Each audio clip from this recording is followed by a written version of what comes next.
Hi everybody, I just like to thank you for attending this session given by Kelly on still manually managing batch workloads to completion, question mark. I hope you enjoy the session. If you have any questions, if you can put them in the chat, we'll look at those at the end of the session. There should be time for that. Please remember to feedback, and you know that's feedback both for Kelly to see later, but also for the conference to understand what goes well and what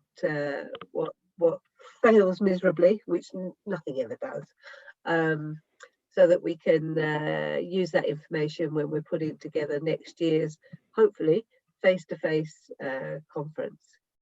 So all of that said, I will just admit the last few people that are in the waiting room. So as I said, any questions, just put them in the chat. And now I'll hand over to Kelly for his session. Good morning, and thank you for that introduction. Yes, my name is Kelly Vogt. I work with CompuWare. I've been with the company less than 3 years, but for 38 years before that, I was a regular guy, a regular customer like yourself, managing a data center in the last 25 years or so. So I've done some systems programming, performance and capacity management, operations management and such. So had a great career there, and I'm in my retirement job now. So I'm here to try to give back to the community. So our discussion today is, I'm going to talk about a batch in terms of its manual management, and hopefully make a case for something better than that. We need to automate everything we can, particularly with the coming of retirements and the impact that's going to have. So just want to dedicate this presentation to what I would call the real heroes of batch operation. And that would be the guys down there on the keyboards in front of the screens and console, knocking it out of the park every day with often a lot of heroic effort. So today's agenda, we'll first talk about something I call a batch strategy. A lot of people have never thought of it this way, perhaps, but I'd like to define what that is and define its importance and its impacts. Then I'd like to talk about the operation of JES 2, particularly how it's a manual operation, and it's kind of hard to see that sometimes when you've worked with it for so long. You're just so used to it, you don't really think about it, but you're manually operating your environment. Then I'd like to talk about the components of initiating jobs and how that has a significant impact upon the performance of your system, and the outcomes you get for your batch in terms of throughput and such. And finally, I'd like to define how one would potentially continuously achieve the maximum throughput in your system all the time. So we'll just proceed. So again, I promised to talk about the batch strategy. Have you ever thought like you have a strategy around how you do your batch? Have you ever defined it? Have you ever laid it out, explored it from end to end? Well, it's a good thing to do. It's very it will show you things you just didn't know. It'll be very revealing. But every shop has a batch strategy, and so what is it? It's a lot of things. It's processes and procedures that you may or may not have written down, or they were written down and they're in a dusty old binder on a bookshelf. But everybody knows what they are because they've been in the job for sometimes decades. its roles and responsibilities, the people and who does what around batch, scheduling and operation of jobs on the late shifts and all kinds of roles and responsibilities around getting the work done, the turn center and production control. It's the amalgam of technical knowledge around ZOS and JES and domain knowledge, that very important component that clues the operator into all the idiosyncrasies and peculiarities of the applications, and their little gotchas and tripwires that can be problematic when you need it least in the middle of the night. Standards are extremely important in a BAT strategy. Standards being conventions that are enforced, but even conventions are still important because they kind of create taboos in the environment. Like, oh, we don't do it like that. We do it like this, even though it's not enforced.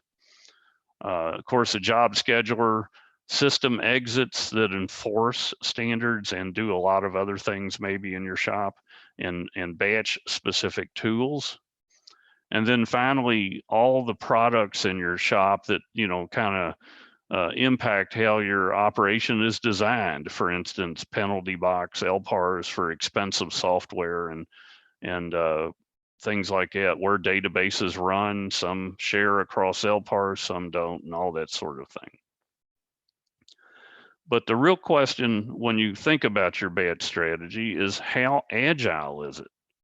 Because in this world today, we really need to up our game in every aspect of IT, and batch is no different. The company has to pivot quickly, and batch needs to pivot with it. What if, for instance, you suddenly need to lop 2 hours off of your batch window and get it done a lot faster? So you need to be able to, like this tank here, you need to be able to lay down a bridge and go over that gap and keep things moving forward, because you got to get there when you got to get there. You got to get those onlines up on time, et cetera.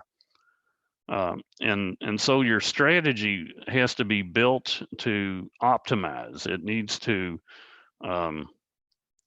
be built in such a way that you're continuously improving how your batch is running, improving your throughput, reducing your operational cost.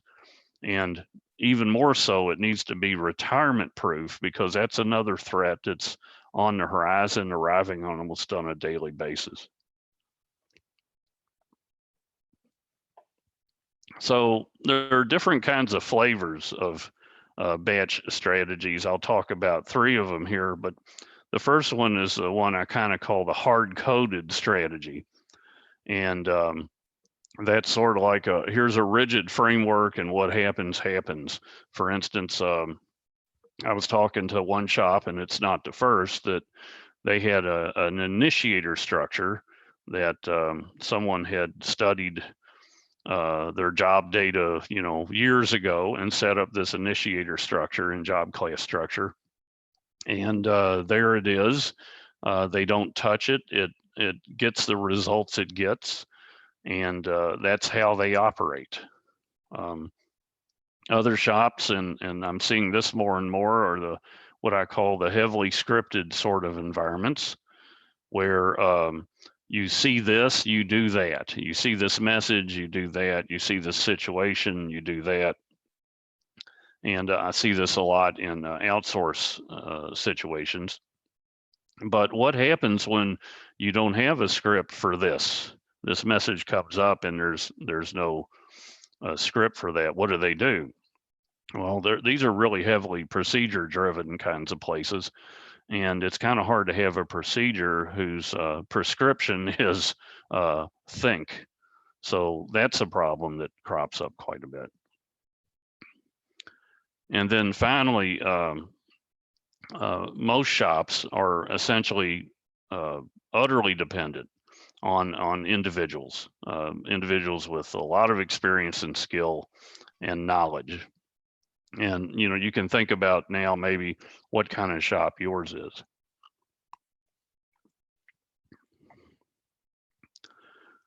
So let's go on and talk some about manual operation. The thing about manual operation is it's not difficult until it is difficult, especially when something breaks.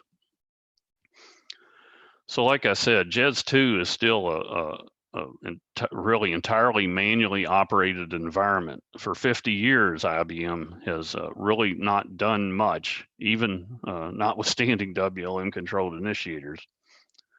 But those who operate, particularly in larger complex areas, like I said, they need a lot of knowledge, skills like multitasking, keeping your eye on all kinds of things, particularly details. And the killer is domain knowledge again, the peculiarities and idiosyncrasies around specific applications. So when things go well, it's easy, but when things go wrong, it takes all that kind of knowledge and experience to deal with those exception situations, especially when you don't have all the time in the world. You have to get it done, and you have to get it done on time. We don't have time to dither here. So in the States, we often refer to our operators as craftsmen. I think that term might be a little foreign to some, but it is a craft to operate in a mainframe environment. And the operators that most shops have are absolute masters and very hard to replace. Pardon me. Especially when things get to high levels of complexity, very large job queues. This one is pretty small, I guess. It depends. You might sit there and say that's huge, and you may sit there and say, meh, that's nothing. But the scale of JES 2, that could be 10 or 100 times bigger than that in some shops. And then the complexities really come in around batch job classes, batch queues. Here in this case, there's like 45 minus 2, that would be 43 job classes that are pathways. Obviously, on the ends of those are initiators. So all those objects have to shuffle through all those pathways in a controlled fashion to get the job done. Excuse me.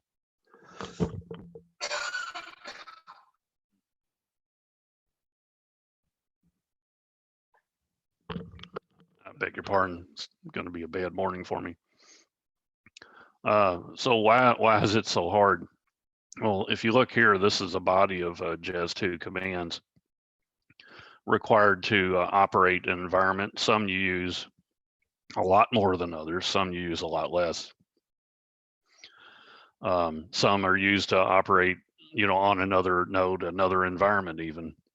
Some of these are what I call very broad brush commands. Some of them are very specific. But again, it's the ones particularly that you don't use very often that can be very problematic. You watch a good operator and the commands just fly off the fingertips. So this is a lot to learn for the novice.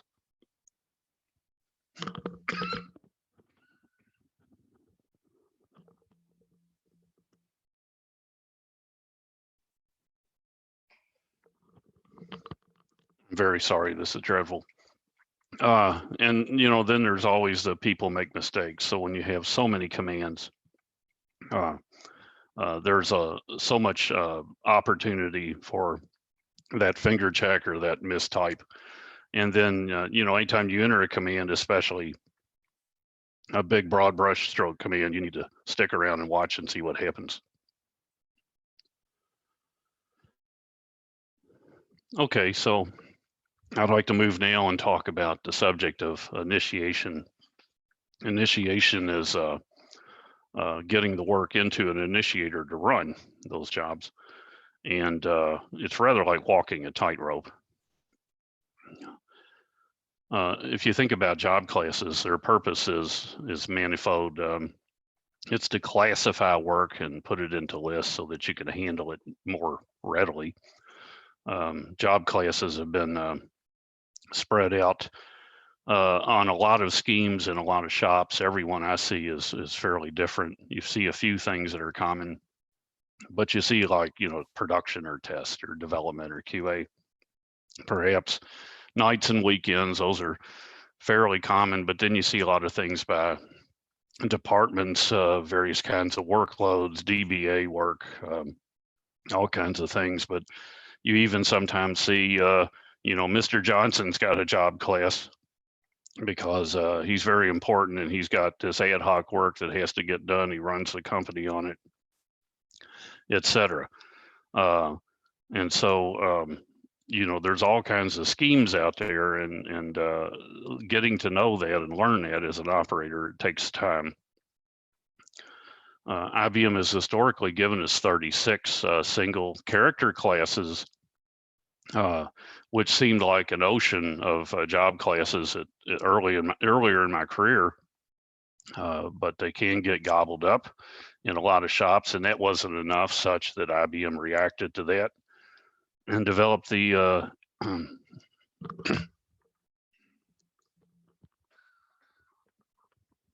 and developed the 8-character job class, so that we now have a veritable ocean of capability, of 512 in total. I'm not sure how great a solution that is, although it's very cool to maybe name your job classes something like the one here on the bottom. But on the end of every job class queue, there's at least one or more initiators to run that work. And so there's a tendency, the more job classes you have, the easier it is for your system to get overrun with work. What job classes don't do is they do not work together.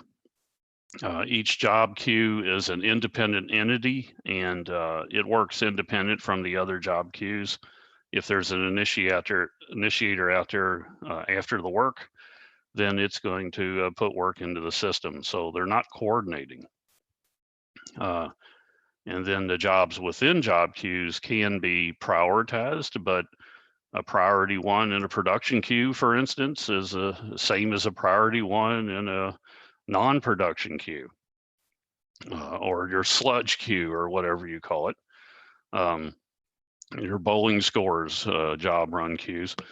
So they can conflict because they're independent, and that's something else for the operator to be concerned about. And effectively, you get a sort of racing condition going on against these job queues that have vastly different meanings, but they behave the same. Initiators, we'll just briefly touch on those. Initiators pull jobs, work. They request of JES2, give me some work to do, and they do that by the classes assigned to the initiator. So in shops, you'll see like large groups of initiators with certain class structures. You'll have the single class, like so here. Here would be an 8-character job name single class. Multi-classes like PK, SU, these two here. You could have up to 8 classes in a string. And then you'll see these round robin structures where D, E, and F, they want to give everybody a chance to get initiated, but they want to lump them together like so. And then you have WLM controlled initiators, for instance. So what do these initiators do? Well, they're rather like this Spitfire prep team here. They select missions, they select jobs and prepare them for execution.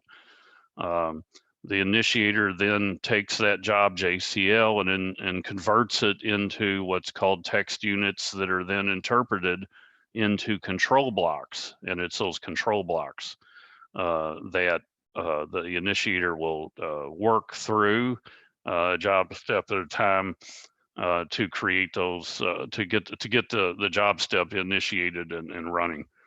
Initiators also perform data set allocation or not. If the data sets cannot be acquired, then you have a weighted initiator waiting for that, and another task for the operator to resolve, to adjudicate a claim, as it were, over data sets between jobs. Is the most important job running or not, is what's important there. Then the initiator will load and transfer control to the application program and let it run. And between job steps, there's a bit of activities. This is not an exhaustive list, but it is a kind of a fascinating world if you want to dive into it. And finally, WLM will manage the performance of those jobs as presented to the system. So now we can talk some about initiation levels. So the first one I want to talk about is over initiation. So think of it on the tightrope as leaning a little too far to the left, devastatingly so perhaps. It's when you have essentially too much work in the system. You're attempting to run too much work at one time, and operators can tell you that the system is slow. The batch is dragging, and it's usually all the batch dragging. And if you're overloaded enough, it can go on up the priority scale and get other things that you severely do not want to be dragging in a problematic state. So that is over initiation. And what happens that's particularly bad then, besides things being slow, and why they're slow, is they're waiting for CPU dispatch, and that causes essentially causes processor cache misses. When you have so many independent entities pecking away to be dispatched by the CPUs, then it's some number of saturation. The processor caches spend an awful lot of time rebuilding, and essentially they run slow until they get built well enough that they become more efficient. But by then the program has done its work, and it's waiting for another IO, for instance. So batch very much pecks at the processor efficiency. And the impact of that is, if you did a controlled experiment, you would see in a dragging system that those jobs take more CPU more CPU time to do the same amount of work as an efficiently running system. So the net of it is batch will drag, costs go up, throughput goes down, and that's all bad things. And how do you get there? Well, it's again the complexity of your setup. Particularly excessive numbers of job classes is how you get there, and how they're apportioned to initiators. Commands that may affect over initiation. Earlier I mentioned broad brushstroke commands. Those are things like changing execute counts by job class or by job class member. In particular, starting and stopping execution, the commands being issued and not observed or monitored sufficiently. These sorts of things, can cause you to get into an over-initiated situation. So when you're managing this, you want to make usually small, intelligent adjustments to your multi-programming level in your batch environment so that you don't overwhelm your capacity. It must be done thoughtfully. The opposite of over-initiation is under-initiation, and that is essentially running too little work when there is work in the queues to run. In the case of this picture here I found was funny, this tightrope walker stopping to cook his lunch. I found that quite amusing, but essentially that's kind of what the system is doing. the tasks will run fast, but you're not running enough of them. And so the queue's not processing off like it could be processing off if you were more appropriately initiated. It's a wasted opportunity situation. And again, this happens as well as over initiation in some shops. Again, it's vacillating sometimes back and forth. This sort of behavior can risk your SLAs. Gee, we could have got done, but we just didn't. I don't know why. Well, we didn't run enough work.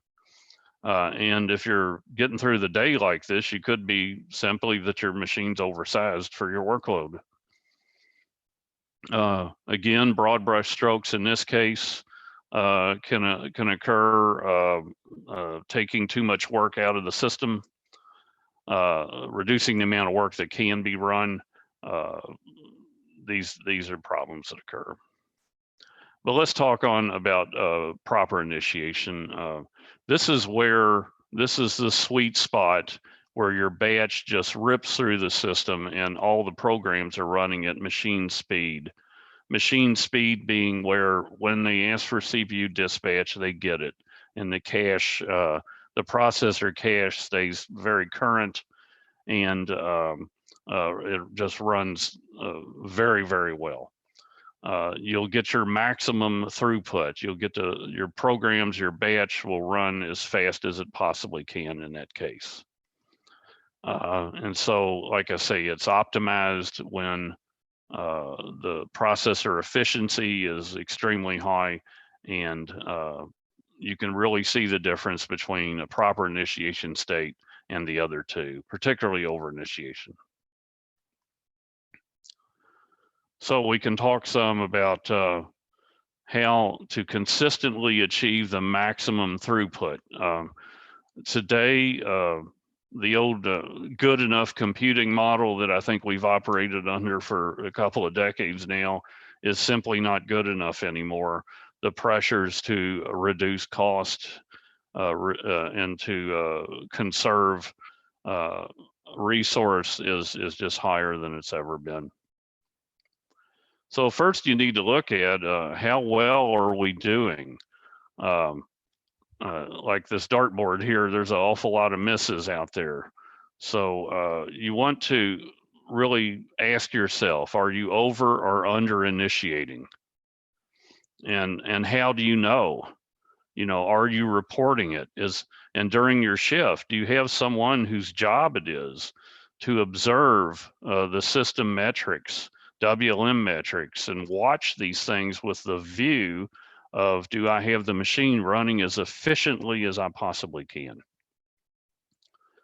And, you know, are you doing starting and stopping of initiators, and for what purposes? Are you changing initiator classes? Are you doing this manually or with automation? Many times we see shops where they have a lot of initiator management commands on automation. Someone at some point in time, often long ago, figured out that 8 p.m. we need to do this, and that at midnight we need to do that. Well, is that still absolutely correct? Is anyone measuring and managing to that? Are there any KPIs? This chart here is a good way to tell how well you're doing, especially looking for the dreaded over initiation. This is a chart showing jobs in the blue columns and comparing supply of CPU to demand of CPU. So the LPAR CPU busy is your supply, and your LPAR MVS busy is your demand.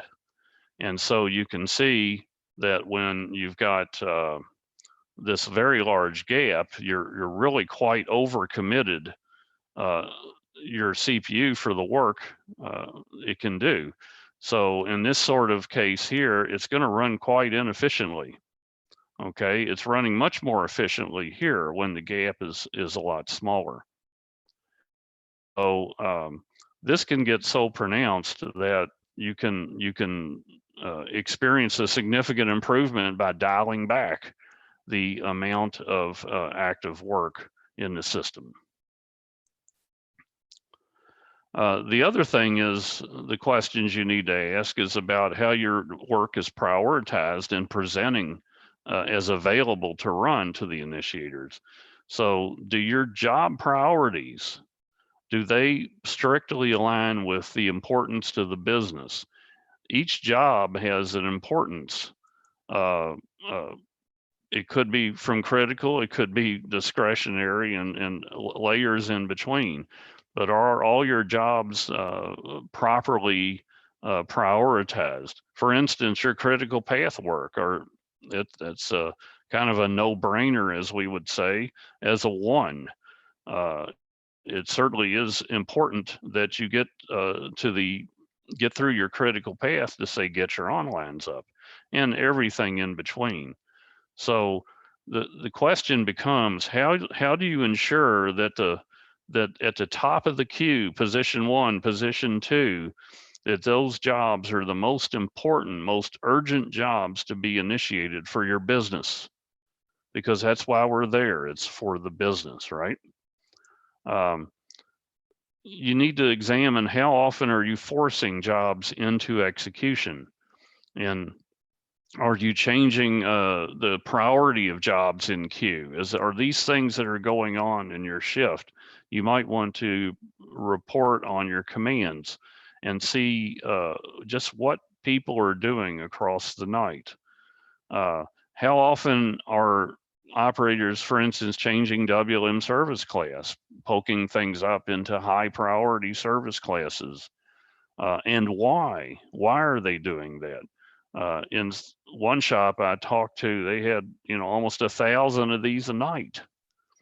They were doing them every night. They had lists of them. So obviously things could have been done better. And then do people call and ask, when will my job start and what are you doing about it and why? So these are all questions you need to be introspective about, because they really matter when it comes to getting the maximum amount of throughput. So how to consistently achieve maximum throughput? Well, I'm going to say let's see how Superman would do it. And just the remark, this picture's from the very first publication of Superman. I thought it was pretty cool. So Superman, what he would do is he would continuously observe and adjust. He would be monitoring system utilization. He would be watching WLM performance and constantly deciding whether to change the number of initiators currently active in the system, depending upon it, whether adding work or will start to degrade the performance, or you might choose to decrease in that case, or we're not running enough work, we're wasting capacity, we need to get more work in, but we just need to maintain where we are. And ideally he'd be doing this every 10 seconds when WLM publishes its control blocks with the data, and the monitors can pick that up. So when he's not doing that, he would be continuously scanning the job queues and reordering them by the job's business importance to ensure that next job to initiate is the most important job to the business for that class. And he would be doing this constantly all day, all night, and all weekend. So what does that sound like? That doesn't sound like anything you can do in your shop to that level of fine tune. Obviously, it sounds an awful lot like a cry for automation, doesn't it? And you have your own superheroes in your shop, and their best effort is what keeps it going, but it is the best human effort, and it is what it is. And it's based on all that technical and domain knowledge and experience, and particularly well-practiced expertise that they bring to the job. So the question begs, what are you going to do when they retire? Their best effort is what we have. It's generally good enough, but not always. It needs to get better every day. What is the solution? Well, the solution is to automate this management of the batch execution in your shop. Now, this presentation is a vendor agnostic presentation, but I can tell you, I'd like to introduce you to a white paper that I have of a mainframe batch maturity model, where I describe the 5 steps to get to a much more mature situation where batch is concerned. And, you know, to put that in perspective, I'd like you to think about the past, the history, console operation. When the consoles were rolling so hard, so fast, no human being could keep up, we had to have it. It was inevitable. Think about storage management, automation. It came along when there were so many volumes and objects to be managed, and you couldn't hire enough people or afford to. Along came SMS, and we got storage management automation. The network, similar, but for all these 50 years, not batch at all. So I've written this model to describe these steps. The first step is a reactive. It's pretty much the jobs come in and they're managed by hand by operations.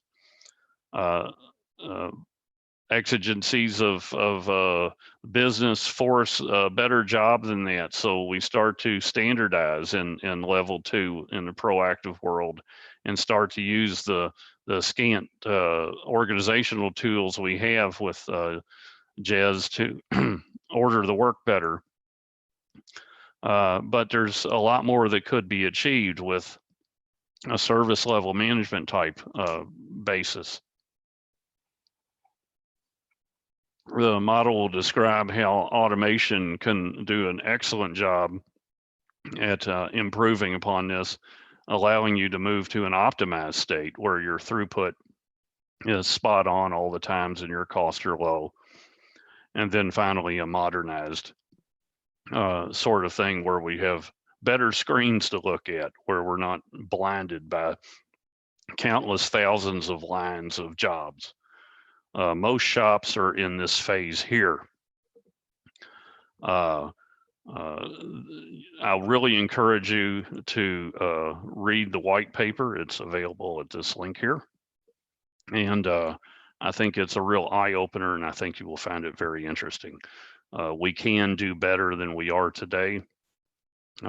You may be in the throes of needing to do better now. If you're not, you will be soon, especially when that operator who makes it all work on a day in, day out basis retires. So are there any questions?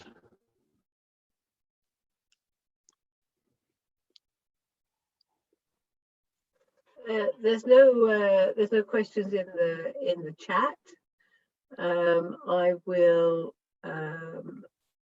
allow participants to unmute themselves if they have some questions. They can unmute themselves and ask away. If you don't want to talk out loud, you can still put the question in the chat and I will relay it.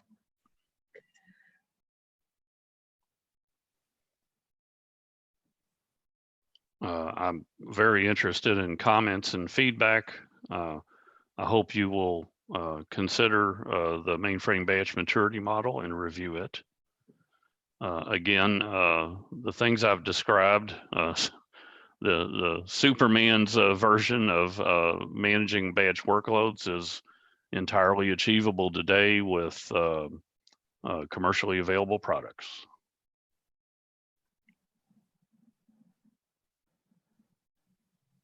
Your presentation has been loaded into the GSE website? It will be right after this. Okay, perfect.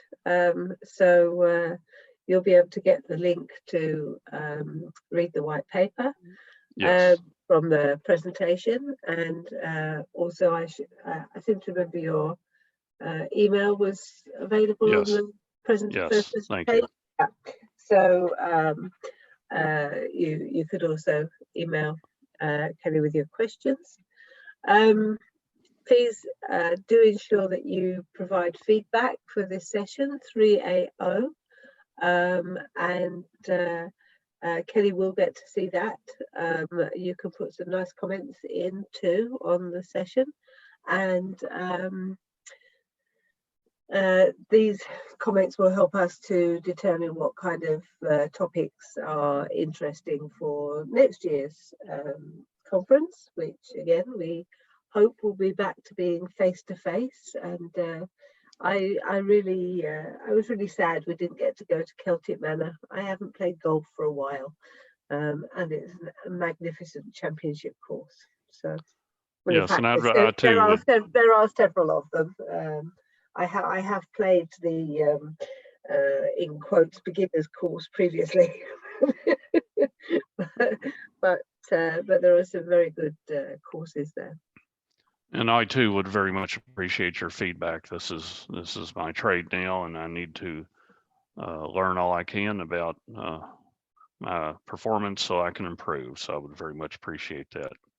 Also, any comments on the topic, etc. Finally, I've been asked to provide this slide as a way for you to support GSE and support your community. Consider a small donation to your NHS charities together. Yes, as those of you who have attended GSE before, you know we do always have one or two charities that we are supporting throughout the conference. Our raffles are spectacular, but obviously a raffle is not actually possible in this environment. So this is our replacement. So just think of it as paying £1 for a strip of raffle tickets. You didn't expect to win. All right, so thank you very much for your attendance. Thank you, Kelly, for your time. Thank you. Presentation, and to everyone else, thank you very much for your time in joining this session. I hope you found it enjoyable, and I shall sign off now and stay safe.